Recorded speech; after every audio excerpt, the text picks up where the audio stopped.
One of the most important tips that I like to tell my clients when it comes to following a specific lifestyle or diet or training plan or whatever it might be is that you need to be able to follow this plan, have a sustainable plan that you can do in and amongst your life and social events and craziness of work and busyness and so forth. Because that's one big thing that I often see clients do wrong, is that they often have this idea that, okay, I'll follow this plan or I'll do this diet or I'll start with that training program after X or after Y. And unfortunately, X or Y is always going to happen. Life is always going to happen. Things are always going to come across your path that you maybe didn't anticipate, or whatever the case may be, and you need to be able to navigate through that and still stick to your goals and your regime that you've picked, whether it be your fitness or your diet. So in today's video, I want to talk specifically about eating out and social events when it comes to your diet and your lifestyle. So we've spoken about this before, but I think it's always good to just think about it again and talk about it again, and then hopefully you can take away a few tips from this video to implement in your life, seeing as it is weekend. So let's jump in. First of all, hi, my name is Melissa Nell. I'm a registered dietitian and I'm part of the Body 20 Nutrition Doctor team. And I wanted to talk about eating out. So one of our main or very first tips that I often say when it comes to eating out is to try and not drink up all your calories. It's a very simple and easy tip, and I've mentioned it in previous videos before, even with like Braai Day or social events at your house or however it may be, is that we tend to easily drink or consume our calories. So stick to water, stick to low sugary, low calorie options where possible, and definitely try to alternate your drink of choice, whether it be alcoholic or non-alcoholic, with water, just to stretch it out a little bit. So I'm not going to hammer on too much about that. So let's move on to when you go to a restaurant. What can you do, or what can you keep in the back of your mind to really kind of prevent you from overindulging maybe, or really just undoing all the hard work that you've done maybe in the week or whatever it might be. Or maybe you're someone that actually eats out quite a lot because you see clients or you love working in cafes or whatever it may be. So the very first thing that I always recommend is to identify a few restaurants or let's call it restaurants that you feel comfortable with eating in terms of your budget, but then also your taste buds, but that actually has some healthy options available to you that you've identified beforehand, to say that those are things that I actually enjoy and they fall within, the recommendations of my eating plan or what I want to achieve. So it's actually quite easy to do that, is to, of course, think about some of your favorite restaurants in your area and then go look at their menu and actually look at whether you can find a few meals that fits into your eating plan that looks similar to your eating plan. Or you can always input the information of that menu into an app like MyFitnessPal or Fat Secret to give you a breakdown of the macronutrients, like the carbohydrates, the proteins and fats, and the calories of those different meals. So then okay, there's 2 options for breakfast that you can have, there's 3 or 4 options for lunch and dinner and so forth. And then at least before you go to that place that you have a few meals that you actually enjoy that fits into your eating plan or into your regime. If you have, of course, the freedom of choosing where you are going to end up going. If you don't know where you're going, let's say, or you didn't have the option of choosing which restaurant to go to, I always recommend to, if you are very strict with your diet and you really want to stick to the plan and you are very worried about eating out, I would say look at the menu beforehand, before you go, maybe after lunch, after you've eaten something, so you're not really hungry. Look at the menu and look at some of the options that you think might be a viable meal for you to consume at that dinner or lunch or whatever it might be. And again, you can use an app to input the calories, or you can just more or less look at the composition of the meal and whether it fits into how we actually have recommended you have your meals with your eating plan. So that's the very first tip that I would say, is to identify a few restaurants, and then in those restaurants a few meals that you feel comfortable with and that you can really enjoy and just not feel guilty about.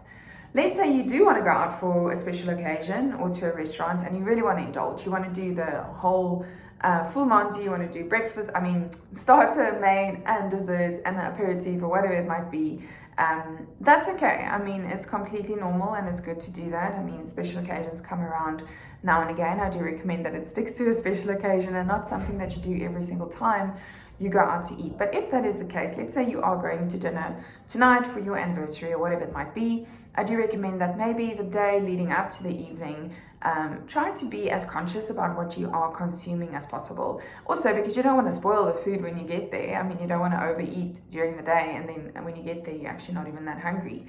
So try to consume as low calorie foods as possible throughout the day. Try to stick to salads. Make sure you're drinking enough water. Try to stick to things that are not really high in fat and high in processed foods and sugars and that type of thing, because then at least you can control your calories throughout the day. And then when it is the evening, you've kind of balanced it out with a lower calorie intake leading up to that meal. I would actually never recommend that you over exercise or you stop eating 2 days before having a special occasion meal or whatever the case may be, because that's not sustainable, it's not necessary, and it actually forms a dysfunctional relationship with your food. So I wouldn't recommend that. So if you can, just be conscious with what you are consuming leading up to that meal, and then enjoy it and carry on with life as normal. Don't feel guilty, just enjoy it. The next tip that I do have is, if you are someone that eats out quite a lot, is to stick to one meal. Don't overdo it with a starter, a main, and a dessert. Stick to one meal. If you want to have a dessert, share it with someone, and really try to not overdo it when it comes to eating out, because that's usually where we kind of fall into that hole of a very high calorie meal at the end of the day, where we kind of go a little bit overboard. In the same sense, I also often see that restaurants serve quite a big portion, which of course is wonderful, because then you get a really good amount of food for the amount of money that you pay. But it doesn't necessarily mean that is the portion that you need to consume. There's often that we see that we are full by, let's say, half or 3/4 of the meal, but then we finish it just because it's there. If you get to that point where you feel, okay, I'm starting to get full, already call the waiter, ask him to bring a takeaway box and take it home for the next day, or give it to someone on the road, whatever it may be that you feel comfortable with.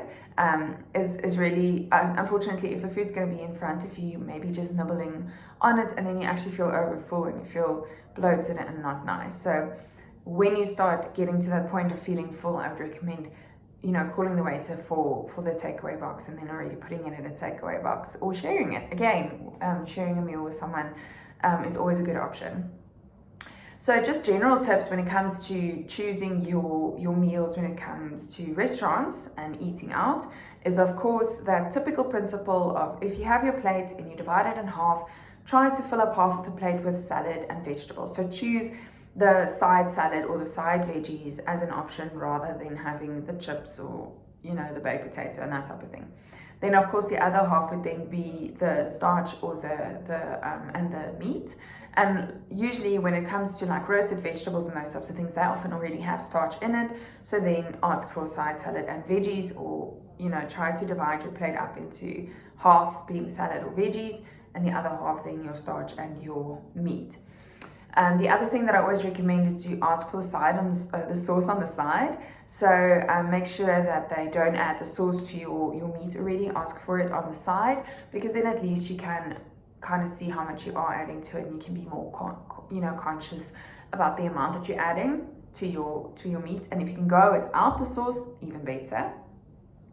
Then of course, grilled is always better than fried. Going for something that doesn't have any crumbs on it is always a better option than having the beer battered fish or the crumbed chicken schnitzel, whatever it might be. So go for the grilled option rather than the fried. If you're going to do a burger, you can take off the top bun of the burger and just have the bottom bun with the patty and all the lettuce and so forth, so that you can just spare a little bit of the carbohydrates from those massive buns that we get nowadays.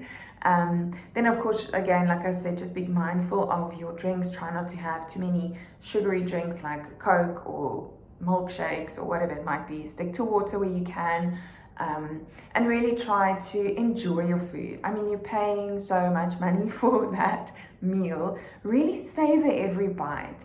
Put your fork down in between bites just to really enjoy the meal, because you'll see if you actually end up eating a little bit slower, you will end up eating less because you are going to get fuller quickly.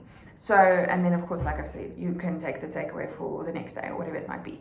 So really just make sure you are eating slowly, putting your fork down in between your bites, having conversations with everyone around you. Try not to gobble down your food to just carry on with the conversation. Really, I know you shouldn't eat with food in your mouth, so chew your food and swallow it, and then have a little bit of a conversation and then carry on, because that's really going to help you to not overindulge at the end of the day. But the moral of the story that I do want to say is that it is important to still go out, still enjoy having a meal with family or friends or on your own, however it might be, at a restaurant that you enjoy, and really just savoring that meal and enjoying it, because at the end of the day, that is what's going to be sustainable in the long term. Avoiding those things might help you in the beginning, and you'll be able to do it in the beginning, but eventually you're going to get to a point where you feel like you're missing out. And that's when we see overindulging happening. So really try to incorporate it into your daily living.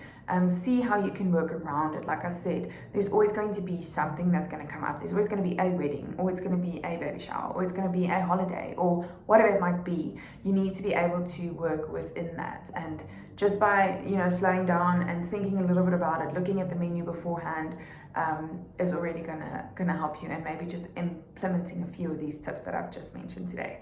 I hope this has been helpful. If you have any questions, let us know, and I'll see you in the next one.